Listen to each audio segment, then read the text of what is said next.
you. They're neither clapping for us or neither clapping for you. So let's hope for the best. Yes, good evening everyone. This is Rashmi Amrut Birhade, founder of Adya Shakti Foundation. Today, we are joining hands to remember our martyrs, the night of terror. Sunita Tripathi जो उस समय 20 साल की नई journalist थी, तो आज हम आप बीती वो 3 दिन की सुनीता जी से सुनेंगे। सुनीता, मैं आपका द पावर ऑफ यूथ और आद्य शक्ति फाउंडेशन की तरफ से धन्यवाद करती हूँ कि आप टाइम निकाल के हमारे साथ बात करने के लिए आए। आज आपने जो भी वो 3 दिन आंखों देखी होगी या जो भी आप बीती होगी, so we are so privileged कि we are listening it from horse's mouth. So thank you so much. Sunita, आप मुझे बताइए 26/11 की रात जब आपको आपके ऑफिस से फ़ोन आया था कि एक ऐसे हादसा हुआ है और आपको वहाँ जाना है, तो आपका क्या रिएक्शन था? रश्मि, सबसे पहले तो मैं कहना चाहूँगी जो आपने कहा कि night of terror it was 20 साल, जैसे आपने कहा कि मैं 20 साल की थी महज। मुझे हार्डली 7 मंथ्स हुए थे जर्नलिज्म में आए हुए।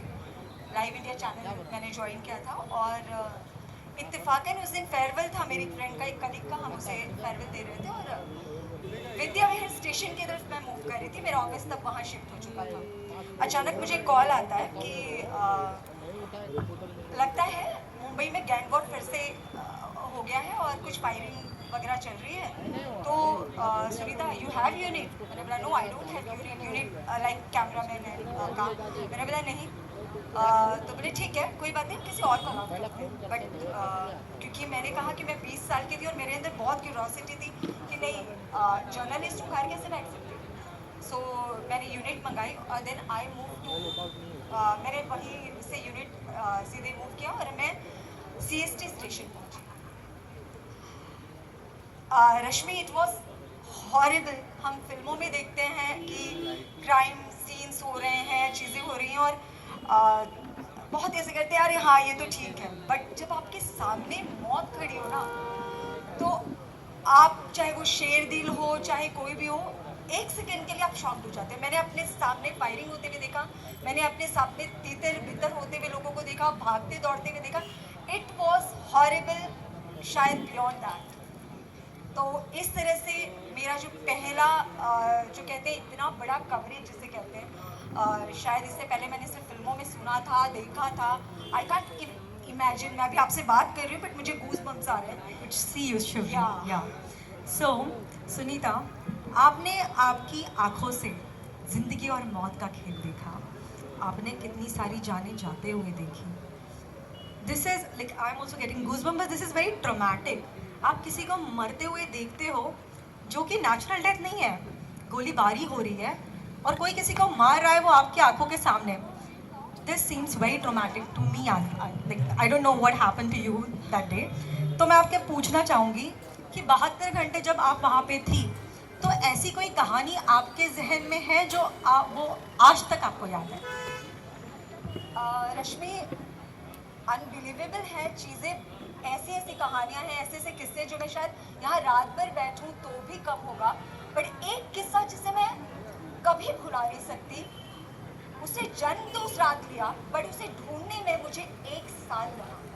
मैं ऐसी एक कहानी, ऐसे एक किस्सा आप लोगों के सामने रखना चाहती हूँ। शायद इनमें से आप लोगों में से बहुत लोग अवेयर होंगे, शायद बहुत लोग अवेयर ना हो। ये किस्सा है कामा हॉस्पिटल का। चूँकि मैं CST से मूव कर चुकी थी ताज की तरफ, क्योंकि तब टेप हुआ करता था, मिनी DVs हुआ करती थी जिसमें हम रिकॉर्ड करते थे। देन OB1 में देना होता था, देन फिर अपलिंक होता था वो दिल्ली, ताकि लोग देख सकें न्यूज़। तो मैं कामा हॉस्पिटल की तरफ थी, जहाँ का एक किस्सा उस रात घटा पर उस रात किसी को पता नहीं चला। उस खबर को मैंने 1 साल बाद कवर किया। किस्सा ऐसा था कि कामा हॉस्पिटल में एक वार्ड बॉय थे और उनकी वाइफ जो थी उन्हें लेबर पेन हुआ और उन्हें कामा हॉस्पिटल में एडमिट किया गया। डिलीवरी होने वाली थी, इतने ही देर में जो वार्ड बॉय था वो कुछ मेडिसिन लेने मेडिकल स्टोर पे पहुंचा और इतने ही देर में जो आतंकवादी थे, टेररिस्ट, 3 टेररिस्ट कामा हॉस्पिटल की तरफ दौड़े और अचानक उस ऑपरेशन थिएटर के बाहर गया और उन्होंने नॉक करना स्टार्ट किया। रश्मि, इट वॉज, हम बात कर रहे हैं, किस्सा बता रहे हैं, बट सोचिए वो दृश्य कैसा होगा। अगर मैं कहूँ तो इस पर एक फिल्म बन सकती है, तो सचमुच फिल्म बन सकती है। तो जब नॉक करना शुरू किया तो डॉक्टर्स को कहा जाता है भगवान का रूप, सचमुच वहाँ पर उस वक्त उन्होंने भगवान का ही एक रोल प्ले किया उन्होंने। तो जैसे ही नॉक करना शुरू किया, डॉक्टर्स, नर्स, वार्ड बॉयज, जो भी उनके साथ सामने जो चीज़ें मिली उससे उन्होंने डोर को पैक किया, दरवाज़ा बंद करने की कोशिश की। वहाँ से वो वॉर्न कर रहे हैं कि दरवाज़ा खोलो, नॉक कर रहे हैं। इतने ही देर में उन्हें पुलिस की सायरन सुनाई दी। ये सब कुछ सेकंड्स की बात है। सायरन सुनाई दिया और वो आतंकवादी डोर छोड़ के मूव हो गए दूसरी तरफ। जैसे वो मूव हुए तो शायद डॉक्टर्स को और सबको लगा कि शायद ये खतरा टल गया ना, ये खतरा वहां तक नहीं था। यहाँ पर डॉक्टर्स ने राहत ली कि वो गए, पर अचानक एक गोली की आवाज आती है और विंडो से एक गोली चलती है। जो गोली सीधे अंदर आती है पर इत्तेफाकन वो डोर को टच करती है, किसी और को नहीं लगती। और सेम सेकंड, उसी विद इन सेकंड एक बच्चे का जन्म होता है, जिसको डॉक्टर्स ने, नर्स ने उस सिचुएशन में पैदा किया, इसलिए उसका नाम रखा गया गोली। यस, और मुझे 1 साल लगा इस स्टोरी को ढूंढने में। मुझे पता चला कि वो लड़की कैसे उसने जन्म लिया, कहाँ वो पहुंची। फिर मैं उसके घर गई, विजिट किया, मैंने उसका घर देखा। ये जो एक सोफे का साइज है, इतना छोटा घर, उसमें वो पल रही है, खेल रही है। तो वो मोमेंट मुझे आज भी नहीं भूलता है। So wonderful, so wonderful. Guys, I think हम लोगों को 2 मिनट का टाइम लेके सारे पुलिस वालों को, सारे हॉस्पिटल्स के नर्सेस और डॉक्टर्स को, जिन जिन लोगों ने 26/11 हो या कोविड हो, देश पे कोई भी अटैक आए, जो लोग हमारी सुरक्षा कर रहे हैं, उन लोग के लिए एक बार जोरदार तालियां हो जाए, जोरदार तालियां हो जाए। बिल्कुल लोखंडवाला मार्केट तक जानी चाहिए। Thank you so much. So आगे बढ़ते हुए, I just want to ask you one thing, Sunita. People always blame media because while covering that day, सब लोग बोल रहे थे ये मीडिया ये क्यों दिखा रही है, जो चीज़ नहीं दिखानी चाहिए थी वो वहाँ पे दिख रही है, और उसके वजह से टेररिस्ट को पता चल रहा है कि क्या एक्टिविटीज़ हो रही है। तो आपको क्या लगता है इसके बारे में? रश्मि, हम कैसे जज कर सकते हैं कि क्या दिखाना चाहिए, क्या नहीं दिखाना चाहिए? ठीक है, सबके एक बेसिक रिस्पॉन्सिबिलिटीज होती है, और ये ब्लेम गेम तो हमेशा चलता रहा है। मैं मानती हूँ कि लर्निंग प्रोसेस था, पहला इतना बड़ा अटैक था, लोगों को संभलने में और सोचने में बहुत वक्त लगा, मीडिया को भी। बट ये कहना गलत होगा कि मीडिया ने जो किया उसकी वजह से सिर्फ नुकसान हुआ, नहीं। अगर ऐसा होता तो हमारी NSG सिर्फ टीवी देखकर अवेयर नहीं होती, जो कि 2.5 घंटे बाद उन्हें ऑर्डर मिला था निकलने के लिए कमांडोज को, पर टीवी देखकर वो पहले ही 2.5 घंटे पहले प्रिपेयर हो चुके थे, क्योंकि उन्हें न्यूज़ मिल चुकी थी, और फिर वो सारी चीज़ें प्रिपरेशन के बाद निकले। तो यानी कि वो टाइम पर पहुंचे। अगर उन्हें कैबिनेट सेक्रेटरी की तरफ से 12:50 पे उन्हें ऑर्डर मिला कि आप निकलो, पर अटैक तो 9:30 बजे हो गया था।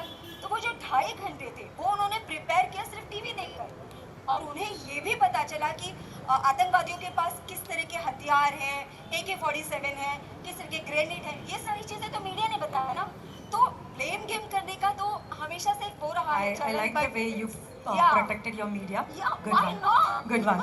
So moving ahead, आज है संविधान दिन। संविधान दिन मतलब डॉक्टर बाबा साहेब अम्बेडकर ने जो संविधान लिखा गया था वो आज अप्रूव होके 26 जनवरी को लागू किया गया था। इंडिया जो है ये दुनिया की सबसे बड़ी डेमोक्रेटिक कंट्री है। जब जब देश पे संकट आया है सब ने मिल के सामना किया है। इससे मुझे याद आता है सुनीता, स्वर्गीय रतन टाटा जी के बारे में। तो जब ये हुआ था, आप like you must be aware, everyone must be aware about it, कि ये ताज पे भी हमला हुआ था। तो रतन टाटा जी का एक बहुत सुंदर स्टेटमेंट था, we can be hurt not be knocked out. इसके बारे में आप क्या कहना चाहेंगे? जो आपने मुझे एक कोट कहा है, इसके अलावा भी एक रतन जी ने एक स्टेटमेंट दिया था जब ये सारी चीज़ें चल रही थी। नो डाउट ताज के ओनर भी रहे हैं, बट एक अनोखी पर्सनालिटी रहे रतन जी, सभी को पता होगा। रतन जी ने एक स्टेटमेंट दिया था कि आप एक ताज तोड़ोगे, मैं 10 ताज खड़ा करूंगा, क्योंकि मेरे लिए ताज नहीं, मेरा देश पहले है। और ये सिर्फ एक मोटिवेशनल कोट नहीं था, इससे चाहे पुलिस कर्मियों की बात करें, चाहे मीडिया की बात करें, चाहे लोगों की बात करें, उनको जो मोटिवेशन मिला, हेड्स ऑफ। गाइस एक बार स्वर्गीय रतन टाटा जी के लिए भी जोरदार तालियां होनी चाहिए। Thank you so much. जब घर में सुनीता जो पिता होता है, छोटी सी फैमिली होती है, अपने घर को बहुत प्यार से प्रोटेक्ट करता है, उसको बहुत सारी कश्मकश का सामना करता पड़ता है। इंडिया की पॉपुलेशन देखते हुए, इंडिया सबसे बड़ी डेमोक्रेटिक कंट्री मैं कह रही हूँ, तो इतने सारे लोगों की सुरक्षा करने के लिए कितने लोग रखते होंगे, like right from the constable to our defense minister, everyone is at our service. So what do you think about it, like कि सबका क्या योगदान होता है देश को सुरक्षा के लिए? देखिए, सबसे पहले जो हमेशा से हम कहते आए हैं, मैं किसी टीवी सीरियल का डायलॉग नहीं मारूंगी कि स्वस्थ रहे, सतर्क रहे, ऐसा नहीं, बट ये फैक्ट है कि शुरुआत तो हम ही से होती है। मैं जर्नलिस्ट हूँ इसलिए नहीं कह रही हूँ, अगर मैं सिविलियंस हूँ तो भी शुरुआत तो हमसे ही होती है। जैसे आपने एक बहुत अच्छा पॉइंट कहा कि चाहे कांस्टेबल की बात करें, चाहे हम रक्षा मंत्री की बात करें, सबका एक रोल है।